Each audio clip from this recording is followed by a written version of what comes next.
Good morning, everyone.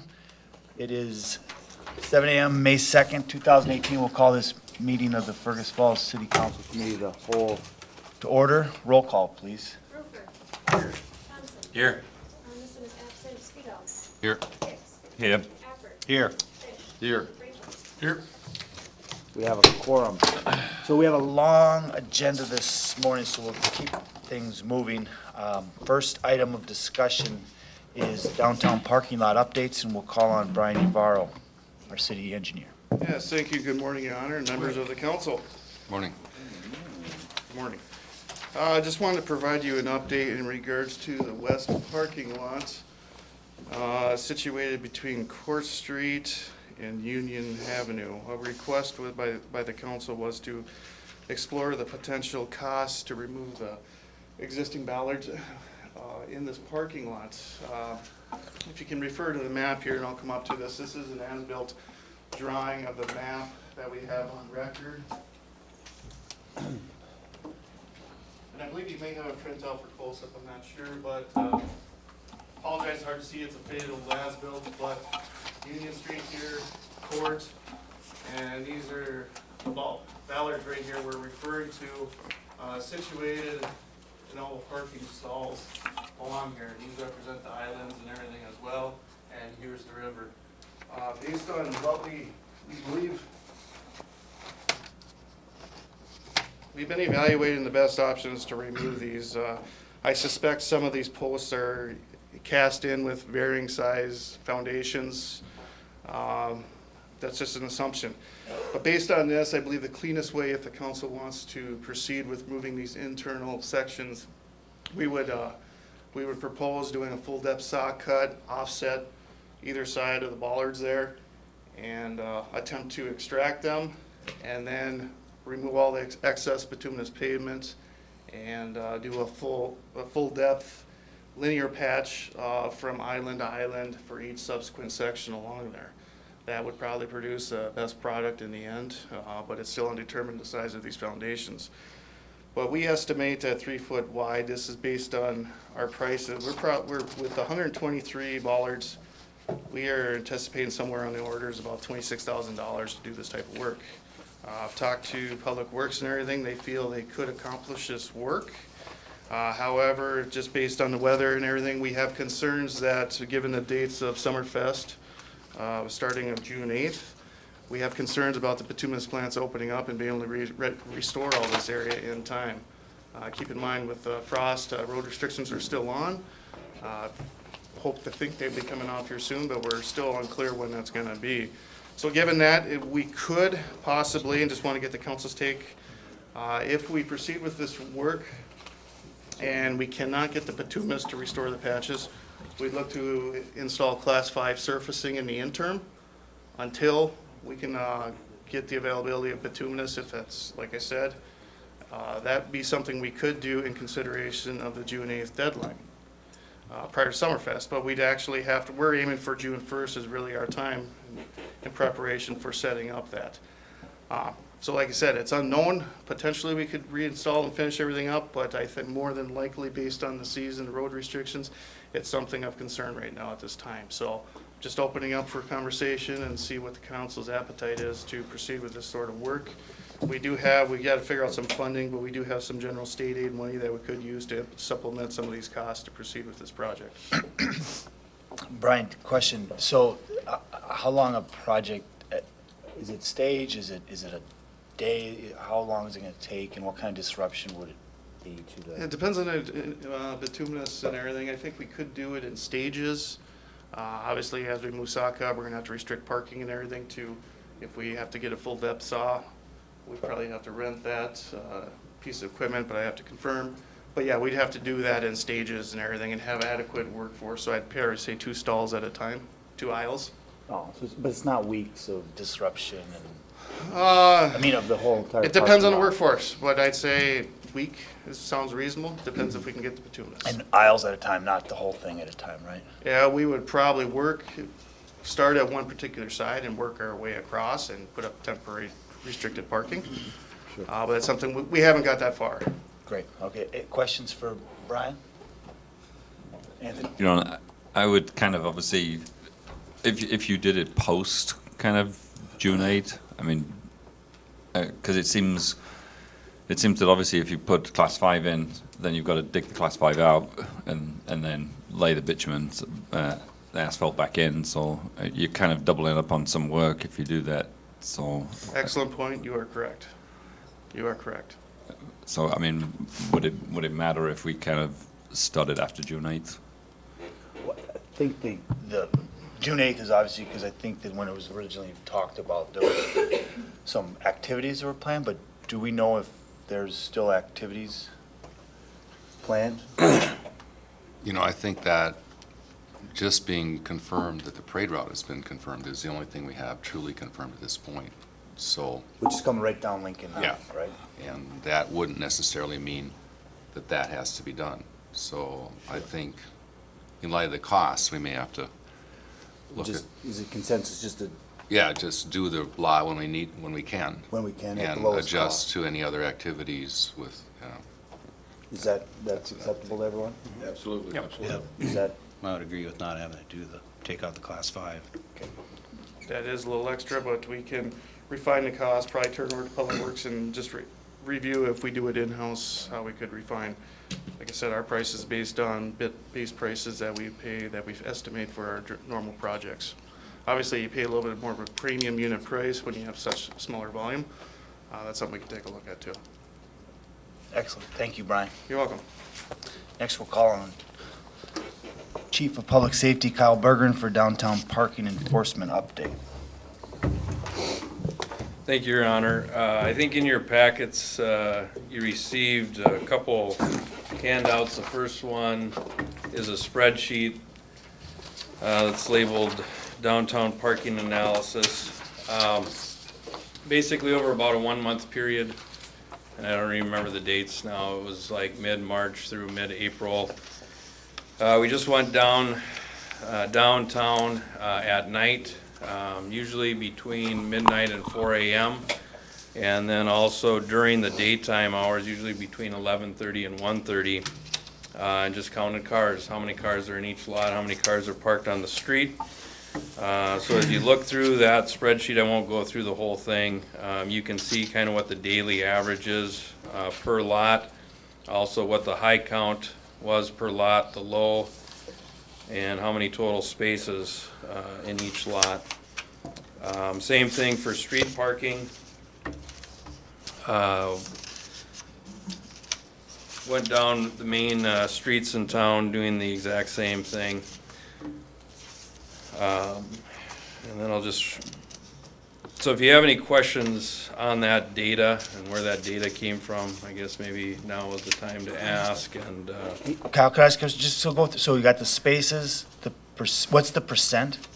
the percent would be the daily average, the total number of spaces compared to the daily average. So I let's, get I'll it. So just, 67 is 33% of 205. 205, Got it. yeah. And so there's not night average as well, or no? yeah, I didn't do a percentage, I'm Got it. sorry, for the night average. That's fine. Yeah, I guess my, a couple of things I'll just point out before we get started. One, I wanted to point out, when you look at the total number of parking spaces just in our parking lots, it's almost 600 spaces. I mean, I think that's pretty considerable. We're only using about 37% on average. I know, and I had a chance to go back to the senior center just yesterday and talk to them, and I've talked to some downtown business owners as well. And I know that some people had some ideas at the meeting, and I can tell you just from a historical perspective, in over almost 25 years, a lot of these things have been tried, and we kind of go from one philosophy to the next. I guess what I'm trying to get across maybe today is that we need to look at this more from a parking management issue. We have people that are obviously residents of the downtown area. They need long-term parking. They need overnight parking. We need to kind of educate them, tell them where we want them to park, versus just allowing people to kind of arbitrarily pick where they're parking. Same thing with customers that visit downtown businesses. We want to be able to free up some of those spaces along Lincoln Avenue and some of the side streets so that they can go in and take advantage of a lot of the different shops and businesses downtown. There is an enforcement piece to this, but I think I want to just make sure that we're clear that enforcement isn't the answer, the end-all answer. Again, it's more about education, it's more about design, it's more about management than anything else.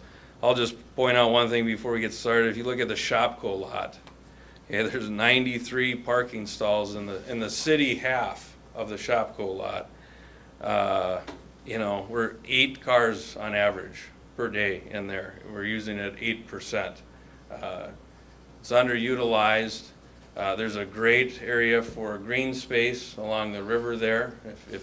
So again, it's more things maybe for, you know, community development and you guys to talk about, but I just think we kind of have to look at some of these things from a more logical approach than perception. So I'll go through this pretty fast.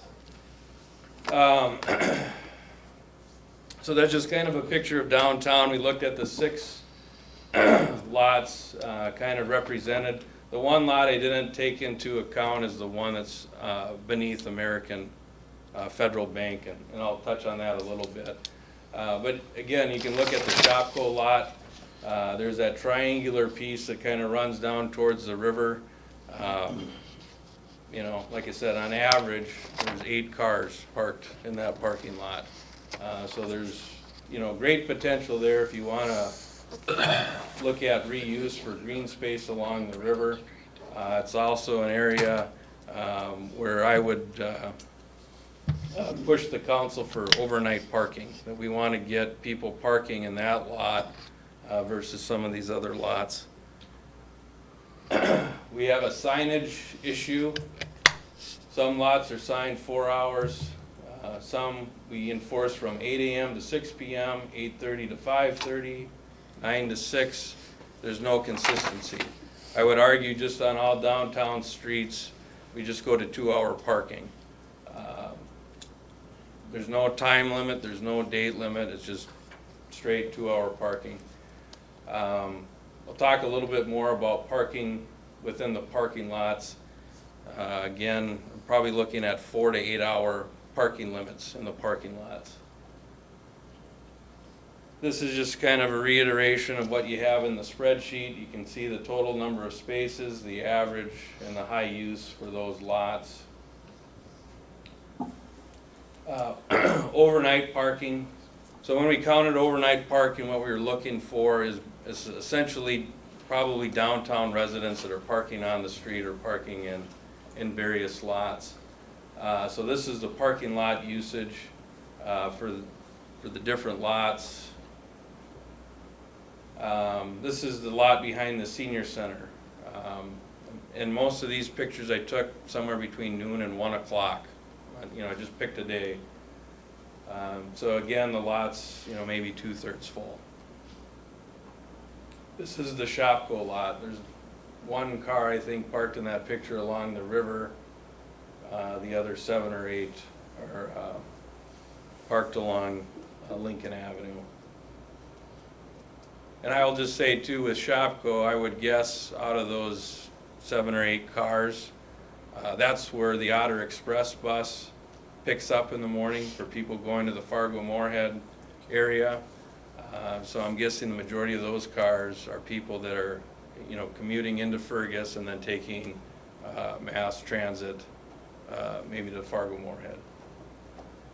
This is the lot behind Biking and Sears. Again, there's 205 stalls.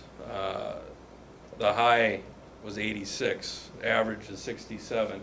When you look at the pattern of parking within that lot in particular, you have high usage right behind the Viking, and then you have high usage on the very far end at, is it Lincoln Plaza, because there's apartments and then office space. The middle, it's usually pretty empty.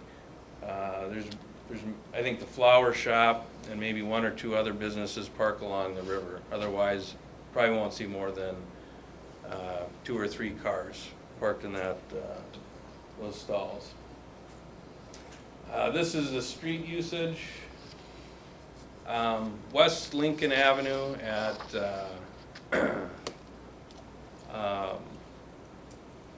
I have this labeled wrong. The 200 block of West Lincoln, there's fewer stalls because you have the right turn lane by Ottertail Telecom, and you have a larger bump out when you're coming off of Union Avenue. But on average, you have roughly 24 to 26 total spaces. One recommendation I would make is we used to paint stall lines downtown, you know, so that there was a clear parking stall. We don't have that anymore. So sometimes you go down there and some people leave 5 feet between cars, others are, you know, maybe 1.5 feet.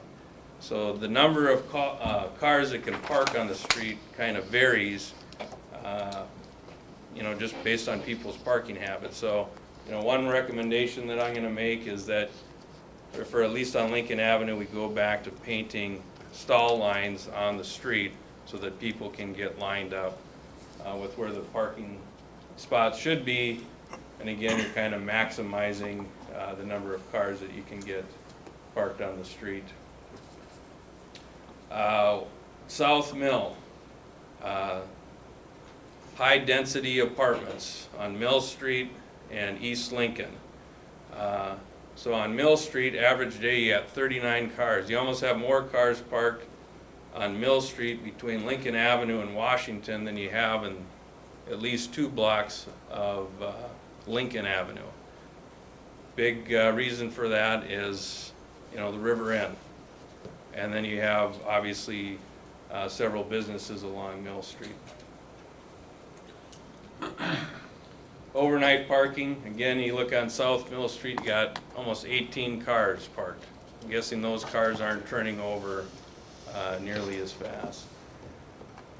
You go down to, and again I got it labeled wrong, the Viking, the block of the Viking between Union and Cascade.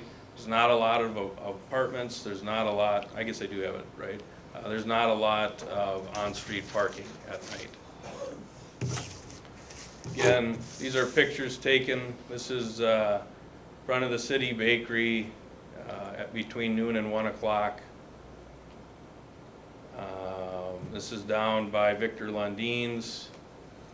This is kind of a good example between the white car and the gray car. You know, there's probably, you know, a couple, 3 feet of wasted space just because, and the white car doesn't pull all the way up to the yellow line. You can see it at the bottom of the first photo. And this is 100 block of East Lincoln. Mill Street, you can see both sides of the street are pretty much lined with cars.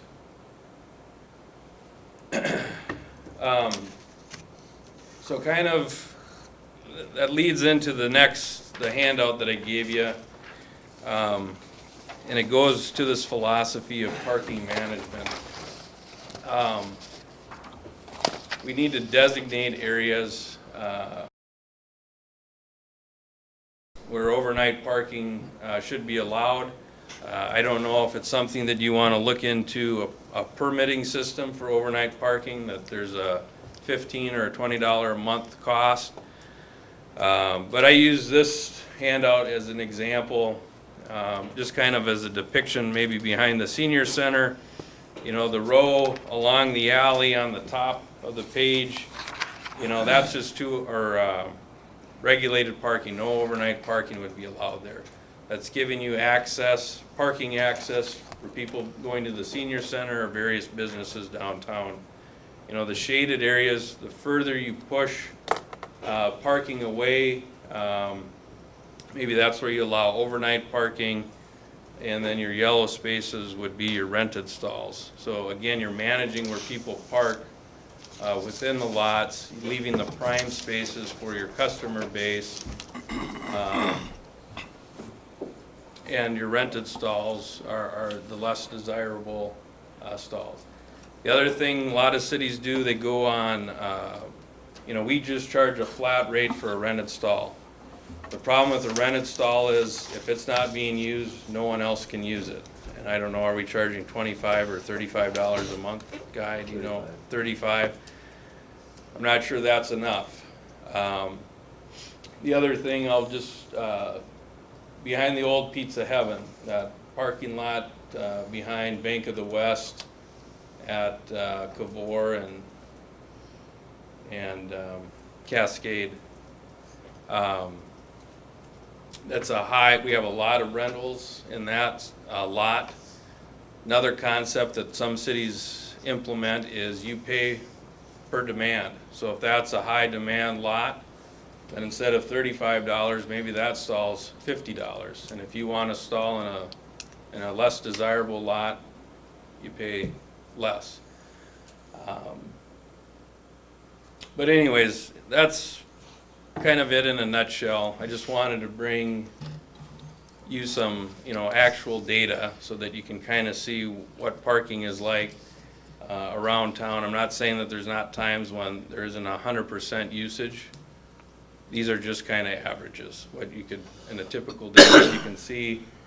And again, I would stress the council to go to a parking management system. Like I said, lots could be 4 hours, they could be 8 hours. You could require overnight parking permits in designated areas so that you're getting people to park in the areas that they need. The last one I didn't touch on is you could look at no parking on the downtown streets 1 a.m. to 5 a.m. From an enforcement standpoint, it makes it's less of an issue for cost and manpower versus going down and chalking tires every hour or 2 hours. You simply just drive down the street between that designated time and write a citation. The other thing, from a street maintenance standpoint for sweeping, snow removal, again, you're cutting labor costs by not having to post the downtown area during snow events. But again, these are just some of the options as well as some of the other things that I talked about that the council could take a look at. So I guess with that, I'll wrap up my portion and just look to you if you have any questions or comments. So I have a question. When we talk about, parking management, what's the next step as far as, discussing these things, kind of putting a plan in place? Do you have any suggestions? Sure. I think, working with Amy and her staff, also maybe working with the chamber. I think the biggest issue that I would have for you as a council is, of these things, what are you comfortable with, what are you not comfortable with, and then we can design a plan, based off of that. I'll just use the last one. If you're not comfortable with no parking on the street between 1 and 5, I think that's going to change, how we look at management. Sure. But I think we're all kind of in the same mindset about the parking lots. Right now they're 2 hours for the most part. I think they should just be increased to, like I said, either 4 or 8 hours. It would seem to me that the two things you touched on, the businesses downtown, make sure that we have a management plan that allows parking for the businesses, and then the senior center. That's the one I think that parking close to those, the businesses and the senior center is. Otherwise, we have enough parking. People are going to have to learn that they have to walk a block. Yeah, and like I said, and I talked with that group at the senior center, their numbers are increasing down there. And that's where I go back to, just managing where people park even within the lot, frees up a lot of space for those seniors who can't, walk as far. Sure. And again, it's kind of the same concept for, businesses downtown where, their customer base wants to be close to their store. There's also an issue too with,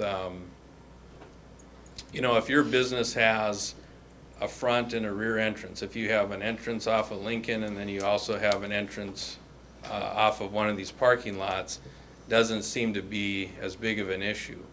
But if you're a shop that strictly has a parking or an access off of Lincoln Avenue, then parking probably comes or becomes more of an issue. So again, I haven't had a chance really to talk to Amy about this, but you know, that's maybe something that we can look at with different business owners if they want to look at, if there are ways that they can add a second entrance to their store and just make it a little bit more accessible.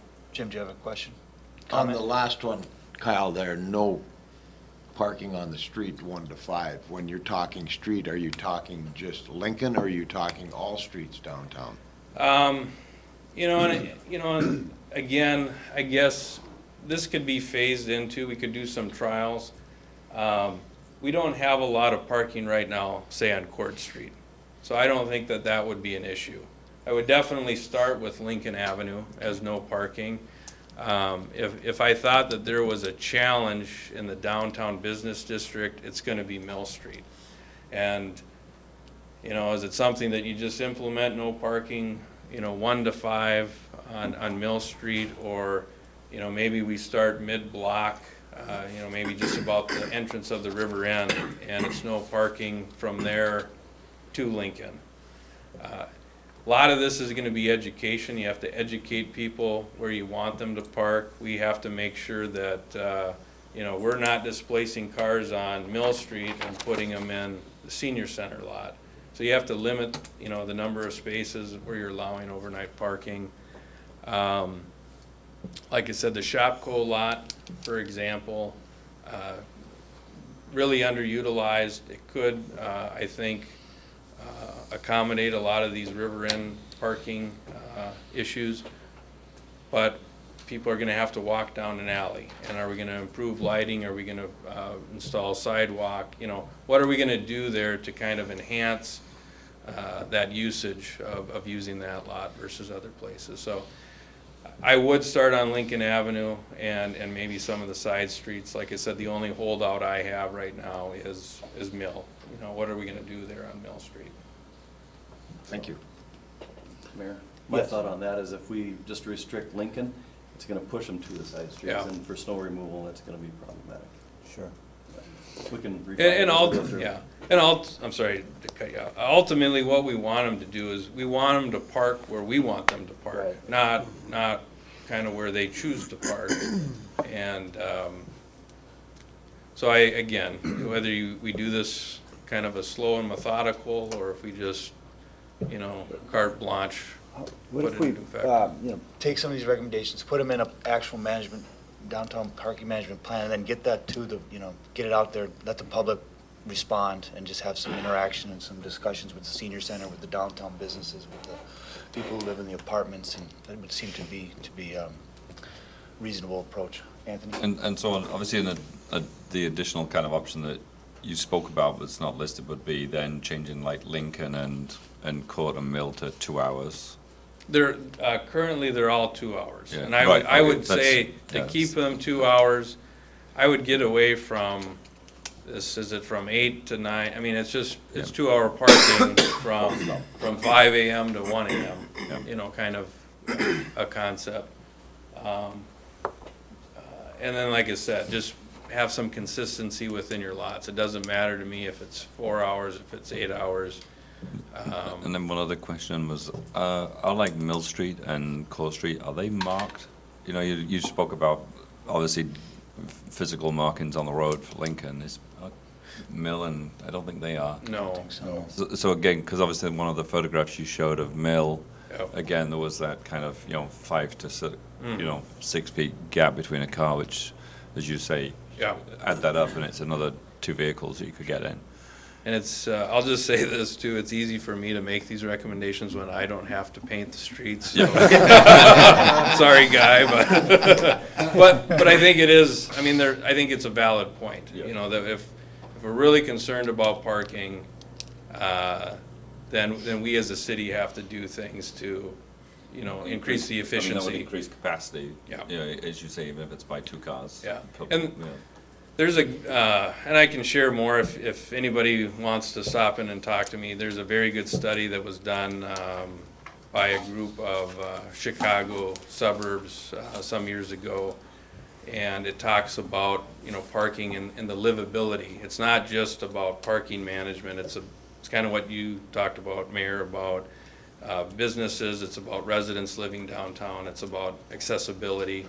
And again, so, you know, some of these concepts are right in line with what you're gonna find out of a lot of these studies, so. Thanks, Yep. Chief. Guy, did you have one last quick? Just want to correct the rental rates for downtown, we weren't even close on that. We Okay. charge $18 for a stall and $30 in the American Federal parking ramp. So maybe that's something we look at as Yeah. part of this as part of the parking management plan, and we can, I don't know how long that'll take, but let's just, if we keep that going, work with Amy, and then we can have further discussions and make sure that the public has time to comment on that as well. Yep. Thanks. I think you've saved us, the taxpayers, $10,000 to $20,000 on stuff that we know ourselves as staff. We can do the work a lot, and this is great. And I also wanted to say the one thing I'd add to your options, or us to consider, Your Honor, and others, is that for people from out of town, the signage, when they drive by on our high-traffic street on the that west lot, for us to be able to say, public parking available, something, is an invitation to tourists or whatever to stop in that lot on the west side and stop and have a place to park. It may seem obvious to us, but I've been told it's not That's obvious been a- necessarily. That was a big comment during the planning process for the downtown was, there is public parking signs, P, but then you turn the corner and you don't know where to go. And I just, so I've been watching that more, and that's a very real scenario. You know, one thought, I think there's maybe an opportunity on the building on the corner of Union and Lincoln, right there on the southeast corner, that's very visible to everyone coming from at least the directions, and maybe, I know it's privately owned, but I think that we could put a sign there. I think they've expressed that in the past, so. Thank you, Yep, Chief. thank you. All right, we'll move along, and if, at this pace, we're gonna be here till about 3 o'clock this evening. But we're not gonna be here till 3 o'clock. So I'll try to move quickly through these next few Go ahead, ones in Brian. consideration. They're pretty procedural. Before you is the Public Improvement 7199. This is in regards to a preliminary engineering study. Back in May 2017, the council authorized to proceed reviewing the utilities beneath Lincoln in the general vicinity from Broadway to 94. They have substantially completed the preliminary engineering report, and I apologize, I'm not sure why I didn't get in the packet, but I printed off a copy of it and a modified version of the report that has the pertinent information that's consistent with what's before you right now. Because the original report was 27 pages, so that would have been a little printing, so. Based on the preliminary report, there's one thing we gotta look at. Number one, this is a resurfacing project. This is not a full reconstruction project, so that in itself right there is something we needed to take in consideration. Based on that, the sanitary sewer recommending we have to excavate, open cut, potentially at least 2 specific locations along this corridor to fix a few of the collapsed pipes. I can't remember what deficiencies they're exhibiting, but they need some spot repairs. By doing this work, this allows us the ability to install a cure-in-place CIP liner, trenchless technology, in these mains, or some other pipe bursting, whatever's applicable. But generally, that's common practice, is to do these isolated spot repairs where needed so it can facilitate any type of trenchless applications. The water main, however, it was a little bit of discussion on that, but we feel basically, based on repair history, that recommend do nothing at this time. Obviously, if we reconstruct in the future, we would consider it.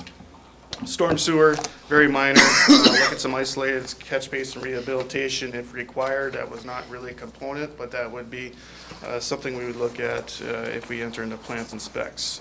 So just like I said, like all projects, there's a risk evaluated and compared with the subsequent surface replacement costs.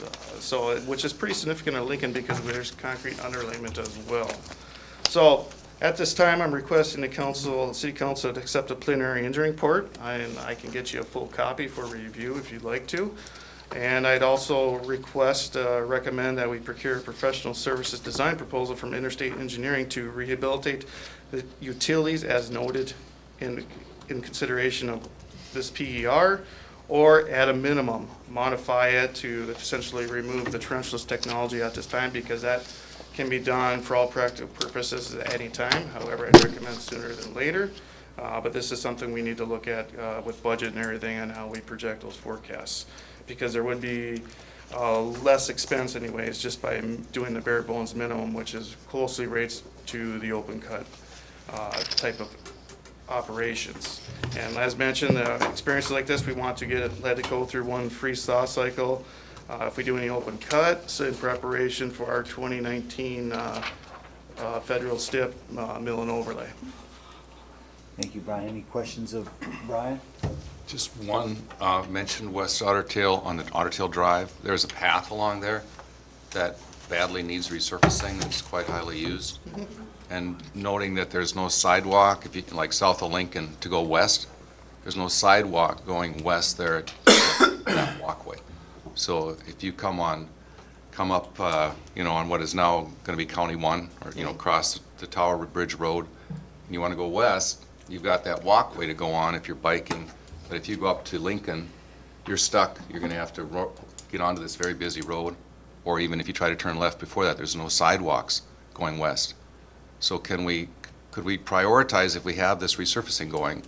I think that trail will fall to pieces in parts of it unless we do some resurfacing this year. It's already cracking a lot in. But I've had residents ask me, and a lot of people walk there. It's a nice view over the river. Just wonder if we can look at that what is part of our when we're resurfacing.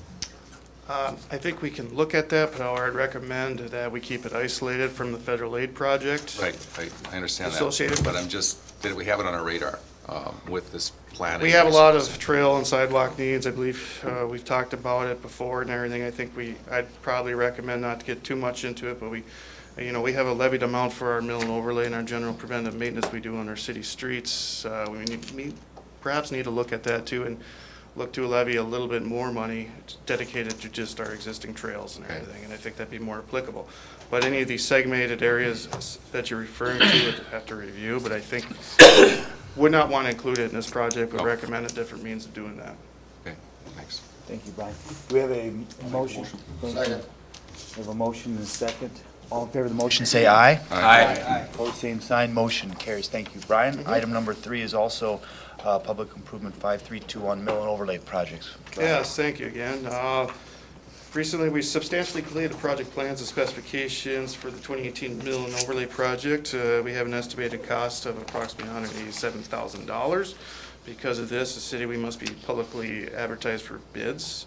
If approved, I anticipate a bid opening early June. And similar to previous years, that if we receive favorable prices, we'd look to add additional streets to this base bid project if, like I said, based on favorable prices. So at this time, I've enclosed a map. There's one particular area we're doing just a little additional review, but we're looking to do a portion of Cherry from Cleveland to Baird. Northern segmented from Beach to Cherry, and then a small portion from Cecil to Freiburg. Then Ardall, basically from Cecil to Cherry, is the general limits, but we have some foreign water main beneath one of these roads that we're taking a closer look at this time. But at this time, I'm requesting to accept the project plans and specifications for 5321, authorize advertisement of bids, and also authorize to execute budget adjustment to carry forward $54,000 from the 2017 street maintenance budget into the 2018 street maintenance budget. Thanks, Brian. I'll Tom, make that. Scott, how's it look to you guys? I'll offer, I got a question. All right. What's the next street if you can add on? Is Baird from Freiburg to Beach, is that part of it? Because that's really, right where the school district is, it's really a mess. On Baird? Yeah, I couldn't believe that wasn't on this, but That's what- you have your reasons, I know. Yeah, well, that's one we're looking, we didn't identify any alternates and everything, but we try to go in a localized area like that, so, yeah, I'm very well aware of that street, so that's something Okay. to take a look at. That was it. We have a motion. Second that, Your Honor. And Second, Rod? just would agree with that we need to add that area if we can. Any other questions, discussion? If not, all in favor of the motion, say aye. Aye. Opposed, same sign. Motion carries. Thank you, Brian. That can go on the, I think both these items can go on the consent agenda, correct? All right, Brian, you're up again. Seal Okay. Coat Project, 2018. Next up project before you is Public Improvement 5322, the 2018 Seal Coat Improvement Program. We've selected some local street candidates to receive a seal coat application and considered an annual preventive maintenance plan for the city. The project locations are generally located in the southwest portion of the city. Please refer to, thank you, Lynn, for the map for you. Being it's in 3 separate areas, we've developed 3 schedules, Schedule A, B, and C. Schedule C is considered a hilltop area, Court Street, South Court, 18th, and South Mill. Schedule B, we're looking to do just adjacent here to west of Lake Region Health. That's pretty consistent with the project done in 2011 reconstruction project. Generally bound from Vernon to Channing, and then Union to Mill Street. And then Schedule A is consistent south of Elcott, Martin Street, Nicole Court, Jesse Court, and Everett Street, which is pretty much reflected in these 3 schedules.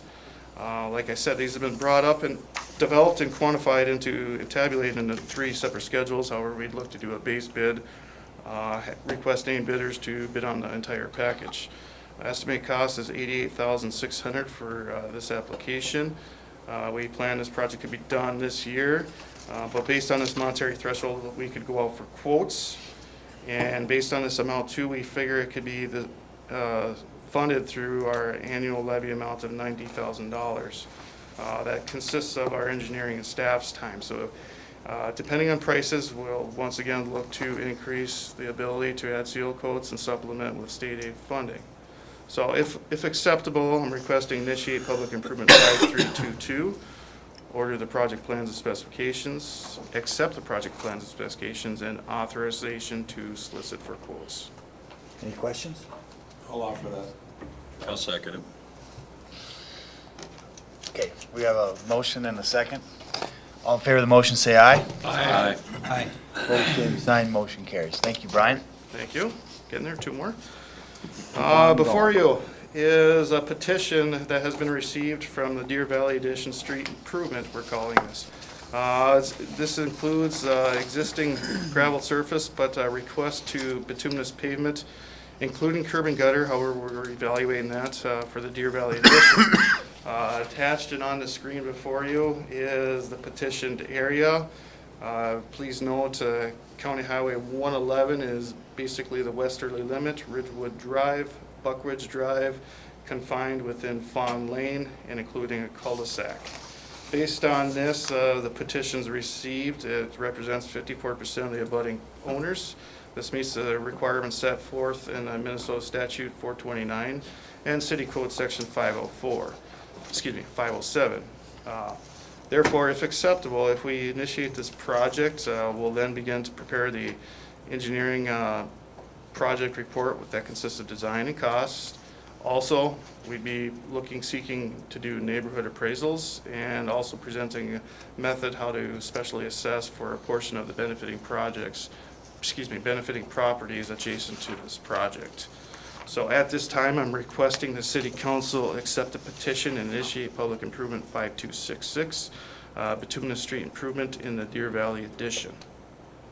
Thanks, Brian. So just so I understand the process, then once the costs are identified, is there another, it's not petition, but then the property owners get the opportunity to either, so if it's 100% petition versus if it's 54% petition, is it at this phase or is that later in the process? No, in this petition, through this, the minimum threshold is 35%. They be above and beyond that. There will, sequentially, yes, there will be a report presented to the council and everything, identifying all these costs that's described in here. That will include appraisals. Sure. Something We haven't done in the past. well, and we're working our special assessment policy as well, and that's something still in the works due to the uniqueness of that. Sure. But this is a improved area, so not to get into too much detail with our special assessment project, but I think this is a good project, and it's consistent that we will be getting appraisals. Sure. So, and how those costs are gonna be shared. So it could take some time, being that we're going down this procedure and everything, but to establish the market value benefit based on the improvement costs to the abutting owners. So the next steps, we'll have a report prepared to you, and then if acceptable to the city council, we'll schedule a preliminary project hearing with the neighborhood residents for an opportunity to hear this project. Sure. Jim, do you have a question? No, that was just, I was gonna ask, there's gonna be a hearing also, and Sure. Any questions or? I think as long as we're not committing to anything today other than the study, I think, we need the appraisal piece, because 54% is borderline. You only need, probably one resident to drop out, and then you're below 50%, and we've had 2 now where, they've been challenged, so I think we need to proceed with caution. But doing the appraisal is something we haven't done in the past, correct? No, we generally haven't, and and I wholeheartedly agree, it's gonna take a little bit extra time. Yep. But we're gonna get the appraisals, we're probably gonna recommend doing some sequential orders in the 429 process differently, such as, not to get into too much detail, but holding final cost hearing, doing that prior to actually getting, constructing projects. Sure. But this is probably a good project that we can go through all these steps and identify and mitigate. What it has been, we're still working on professional services for approved appraisers that have great experience in the 429 process. So we're actively pursuing a particular firm right now, so they're doing some research into our general area and everything to have the ability to understand what our market prices are. Thanks, Brian. I know this is a difficult process in the sense that communities across the state are trying to figure out how we do these projects and equitably assess the cost to the residents. So thanks for your work on this. Scott, offer it? Motion, move on. Motion. Second it. Anthony, all in favor of the motion, say aye. Aye. Opposed, same sign, motion carries. All right, Brian, you're up again. Okay, last one, I believe. Before you, this is in regards to public improvement 5318, Fir Avenue intersections feasibility study. If you recall, recently presented a proposal for me procured by Otter Tail County in regards to doing an intersection feasibility study. Since then, we've visited with the county engineering department, and we both agreed industry standard was to prepare an agreement for such joint agency efforts if the city council wants to proceed. The agreement is included for your review. It's been broken down, and it's based on the premise how the established road authority jurisdictions quietly establishes cost share, and this is consistent with existing and future jurisdictional swaps. So that's covered a little bit more in detail, but this agreement in general, it defines the rights and obligations of both parties in consideration of the following main outlines. Intersection study, that's what we recently agreed to partake in a small cost share. It would also consist of, in this agreement, preliminary concept design, look at right-of-way acquisition, and potentially final design and construction. So at this time, I'm requesting the city attorney, city administrator, and myself, we believe this agreement's industry standard and is pretty consistent with what we have spoken to between the county for some time. I believe the county board was presented this actually yesterday at their May 1st county board meeting. So at this time, I'm requesting the city council to accept Otter Tail County's agreement for public improvement 5318, the Fir Avenue intersection improvement project. And one note, there will be multiple, if this project, however it develops, we have no definitive timeline. It's still in the preliminary, but there will be updates and subsequent council actions if we move forward with this type of project. I will offer that. Thank you, Jim. Second, Tom, any questions? All in favor of the motion, say aye. Aye. Opposed, same sign, motion carries. Thank you, Brian. Thank you. Next up is Chief Kyle Bergeron to talk about the airport emergency plan. Thank you, Your Honor. I'll be brief in light of the time constraints. We're required to have an emergency operation plan for the airport. This was generated in compliance with all FAA regulations. It's been disseminated throughout the city, through the fire department, public works, and engineering. Also talked with the airport manager and the only tenant we have out at the airport at this time. They're all fine with the plan. We're also required to have the plan to get FAA funding, so it is quite critical that we do have this plan. So just looking for recommendation to approve the plan.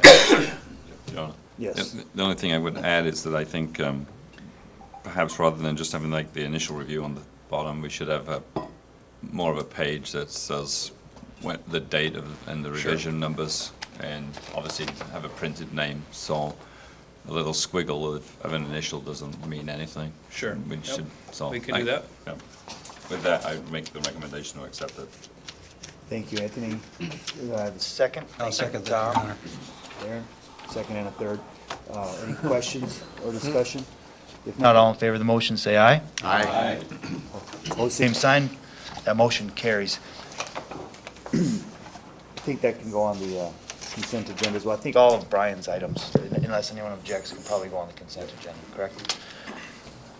Next up, Bill Sonmar, landfill rates. Thank you, Your Honor. In your packet, you have a memo just describing the landfill rates. This is for the demolition debris cell that we have. You see I included minutes also from December 18th. When we said we're looking at we need to go from $16 per cubic yard to $24 per cubic yard. I think we talked about it even prior to that when we initiated that whole landfill project that is going to be undergoing right now this spring. And looking at having those effective for July 1st. So just putting that before you to get official approval of those. And as you know, we issued bonds at our last council meeting. So that's why we need these, is we issued 20-year bonds. We have a 10-year permit, but we did move those bonds out over 20 years to make it somewhat affordable here. And otherwise, that rate would have even needed to be higher. So my recommendation is moving to $24 July 1st. So we have the resolution awarding the bids. Now it's just a matter of raising the rates to Correct. effectively pay for those. Approving those rates. Any questions of Bill? I'll offer that, John. Thank you, Jim. Thank you, Brent. All in favor of the motion, say aye. Aye. Opposed, same sign, motion Thank you. carries. Thank you, Bill. Next up is an encroachment agreement. Amy Baldwin. Good morning, Mayor, council members.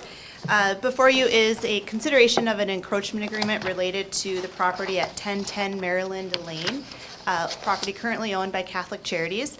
The facility is under a purchase agreement, and as part of the due diligence, it was resurveyed, and a very minor encroachment on the south edge of the parking drive area was noted in that survey. So the property buyer has requested this encroachment agreement from the city to leave the parking area in place and allow the transaction to move forward. So the city attorney has drafted the encroachment agreement that was included in your packet, and I'd be happy to answer any questions on this matter. Any questions for Amy? I'll offer that, Your Honor. I'll second Thank it. you. Scott? All in favor of the motion, say aye. Aye. Opposed, same sign, motion carries. Thank you, Amy. Next up is a liquor store update. Liquor store manager Brandon Curry. Brandon Curry. Good morning, Council and Your Honor. You know what I said. Oh, I thought. How's that? Brandon, nice, thank you for being here, Thanks for Brandon. having me. Thanks for having me. I'm pretty nervous. It's his first time in front of us, so. I just have three kind of main points I want to touch on. Financials of the store, the new hours of operation for Minnesota Sunday liquor sales updates, and then also the West Liquor Store Beer Cave project as well. So I'll kind of run through them here, not try to take up all of your time, but to start with financials, I believe this should be in your packet. Just from a glance, we can delve into this much deeper at any point, but just from a glance, if you look at the total sales, can you zoom out a little?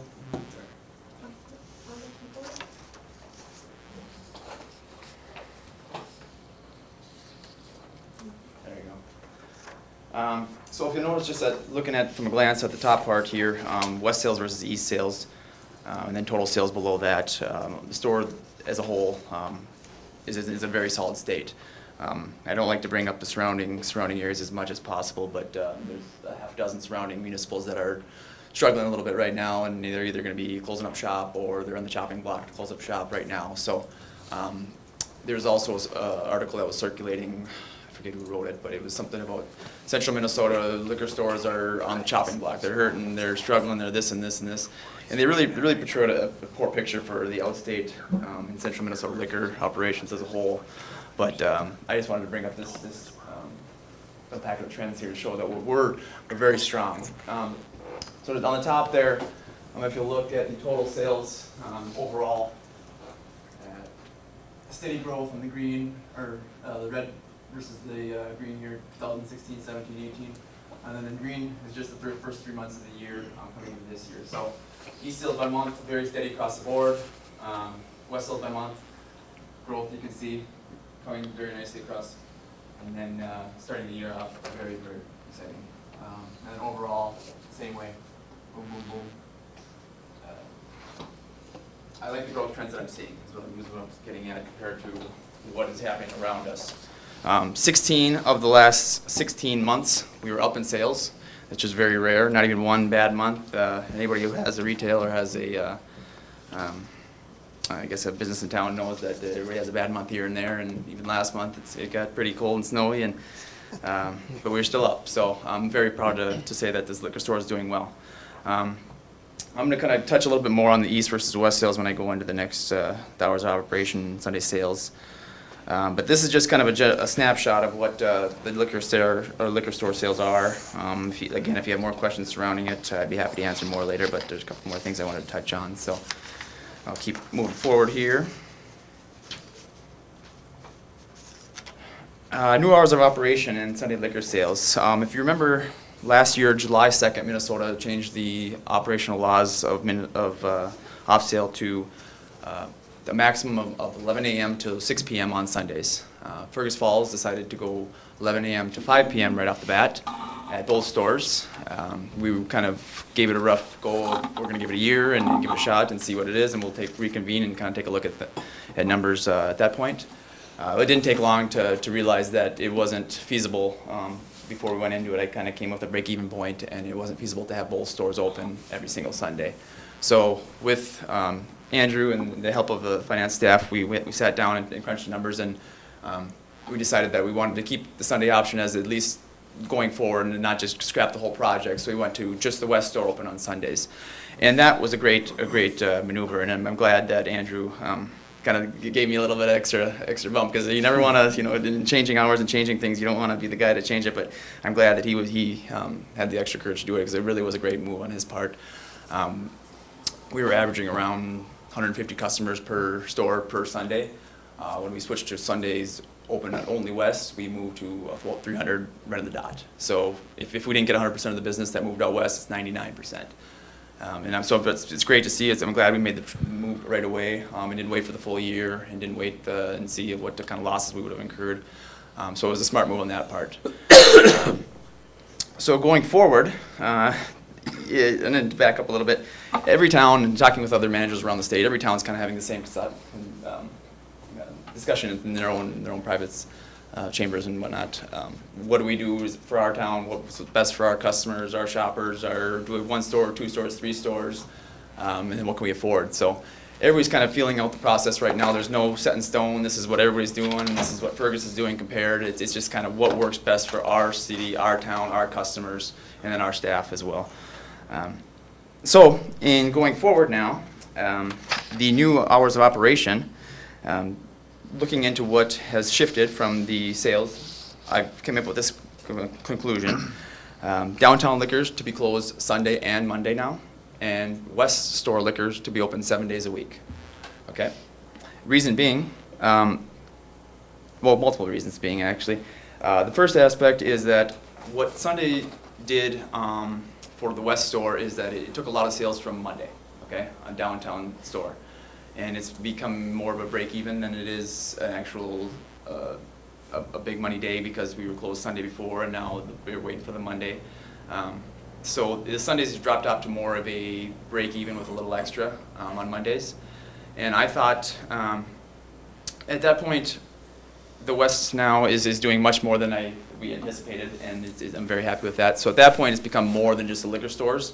and then we're discussing yesterday, it's become more of a town issue. I'd like to think that, well, I'll go on a little bit more here before I get ahead of myself. It's bringing customers into town overall. That's what Sunday's doing. Fergus Liquors is not east and west, it's Fergus Liquors. So as a town, we have 7 days a week shopping options for Sunday liquor now.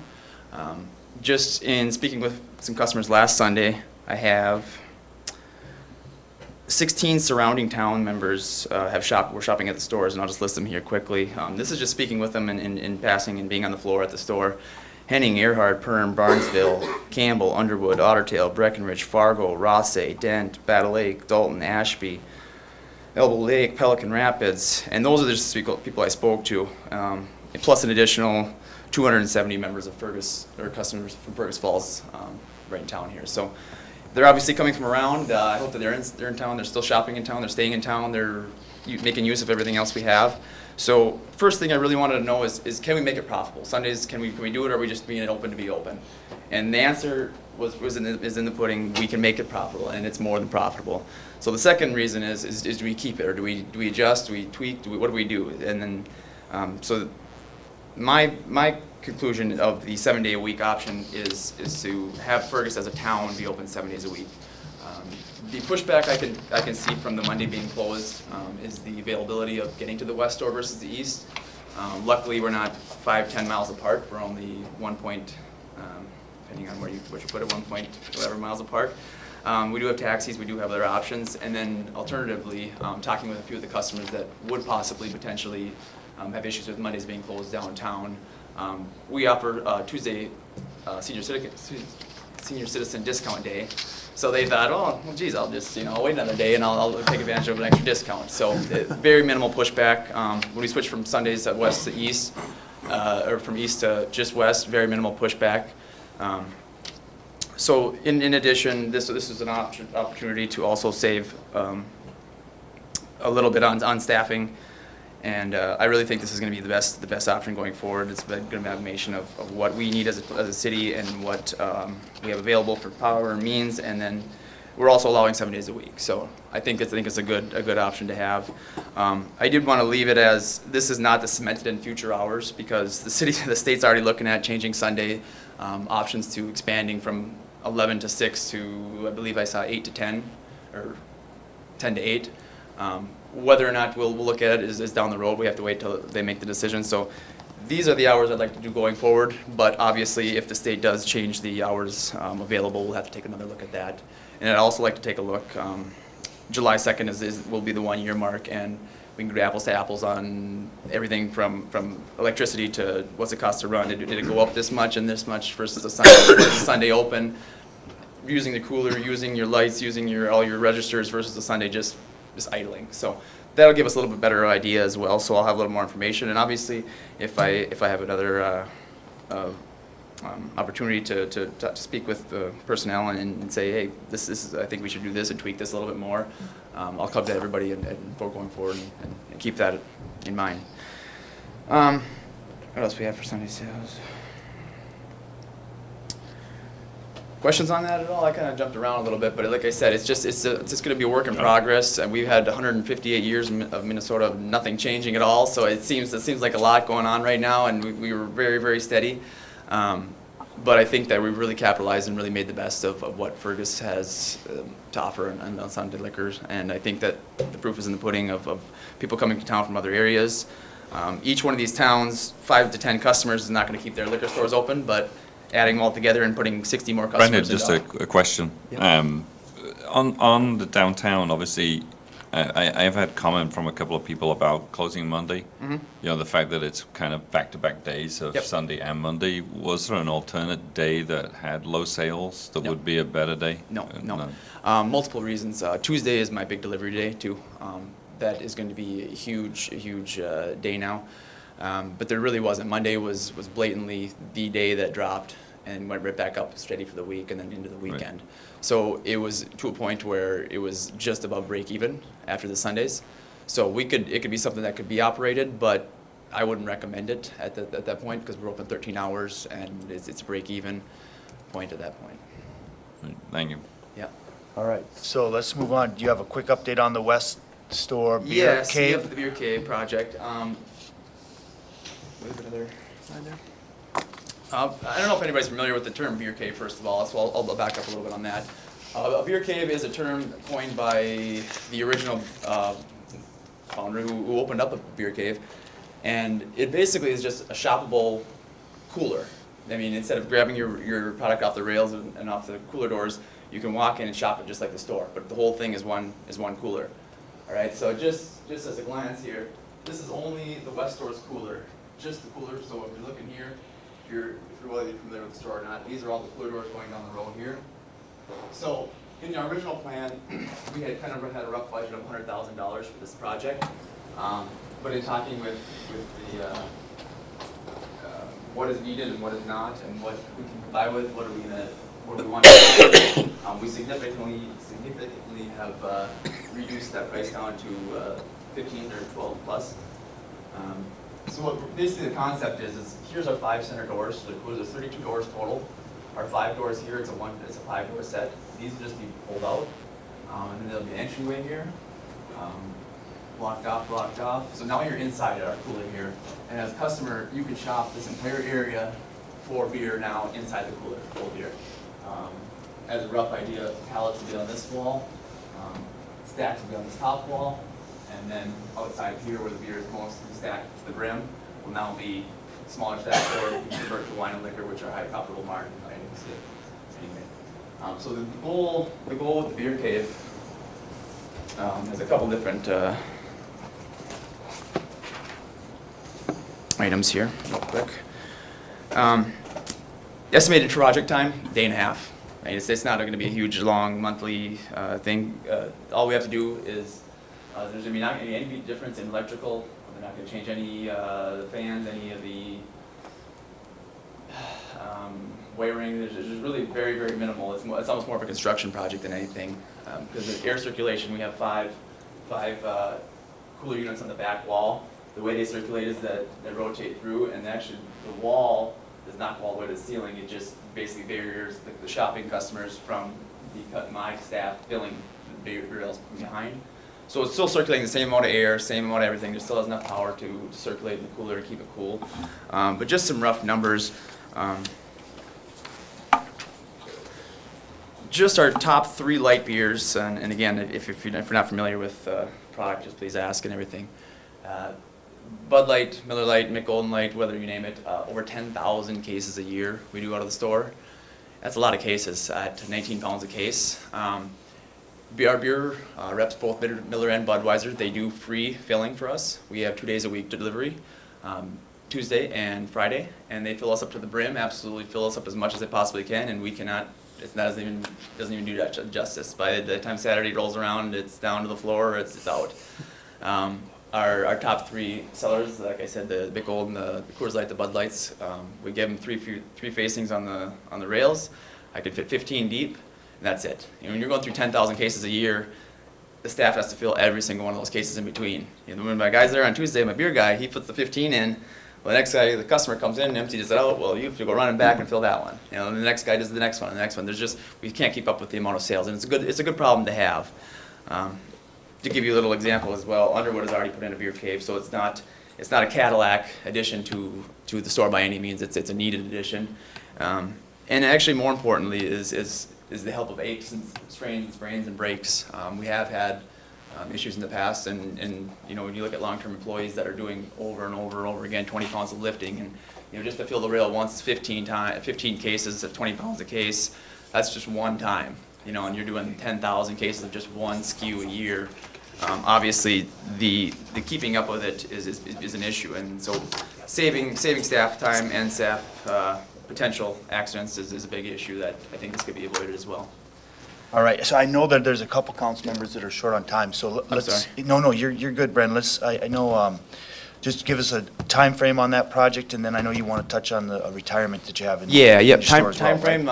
My refrigeration guys are ready to go ASAP, and like I said, they can do it. We don't have to close the store at all. They can do it during. I have Budweiser and Miller, both 10+ guys on hand that they'll do it for free. They'll come in, take all the beer out. The beer guys pull the project, do the project in and out, and we're back and moving. We don't have to close the doors. We don't have to do anything different. Okay, any questions on that part of it? So we're just doing that project because at the dollar amount, we don't even need approval for that today, so it's just an FYI for you. Update. All right, great. Thank you, Brandon. Yeah, and then I just wanted to, if that's okay, I just wanted to touch on Christy's retirement. Just 32-year employee Christy Love Anderson is retiring this month. She and her family have decided her party will be at the VFW from 2 to 6 p.m. on May 20th, and everybody's of course invited. And I just wanted to put in that Christy's done such a great job for the city and so much extra that everybody doesn't know about behind the scenes. And she really, if anybody deserves an extra pat on the back, Christy really is the person that has brought the liquor store to the next level. And a lot of things that she does is not seen, and it's behind the scenes, but she really has been a solid employee. So if anybody wants to wish her well, if they can't make it, I very encourage it, because sometimes at the liquor store you don't always get seen by everybody or heard by everybody, and you only hear the negative comments from customers. So I think it'll go a long way to let people know that she's done a good job. Thank you, Brandon. Any Yeah. questions for Brandon? Say that again, 2 to 6 p.m.? 2 to 6 at the VFW on May 20th. It's a Sunday, so it's tough, but being the liquor store and then having staff members, you gotta pick the time. Thanks, Brandon. Thank you, guys. Item number 11 is surplus computer equipment. We have a number of computers that Tony has declared surplus. Bill, did you want to speak to that? It's just the same as what you've seen before, changing out computers, so I think you could just send that right on to the council agenda. Sure. So, Any questions? If not, is there a motion to send that to the council on the consent agenda? Thank you, Jim. Scott? All in favor of the motion, say aye. Aye. Opposed, same sign, motion carries. Mr. Mayor, if I can make a real quick request. Absolutely. At the next council of the, or committee of the whole meeting, could we get a brief update from Tony on, we've talked about switching email and calendar systems in the past. Have we looked at switching to Google? The school district uses that. And could we just next time get an update on, like, what would that look like? What would it cost? Why would we want to? Why wouldn't we want to? sure, For I that? can bring that up. I know it's come up in the past, so, Okay. but we'll ask Tony to come next. Okay, for that. thank you. Sounds That's all good. I got. Yep, got it. All right, next item on the agenda is the sprayer purchase. Guy Taylor. Yeah, this is an item that was acted on at the last council meeting, approval of the purchase. In going through the financing application, it was discovered that that price, the original price quoted, did not include the sales tax. So it will increase the price from $71,000 to $76,591.25. So the annual payment then also increases by about $1,200, $1,300 maybe. So annual payment coming from the golf course allotment through the Park and Rec budget will be $16,985.57. The salesman typically selling to a municipality doesn't include sales tax, and then it being actually sold to the golf course was a difference in it, so that does get taxed. Well, and it's a city piece of equipment, but if it's for a golf course, a liquor store, or part of our refuse business, we're not exempt from sales tax on those items. We're exempt on everything else, Sure. but not those, So it's just a because they're state like law. a private business. Just so. a state law, okay. I'll opt for that. Thank you, Jim. Second. Thank you, Tom. All in favor of the motion, say aye. Aye. Opposed, same sign, motion carries. I think that can go on the consent agenda as well.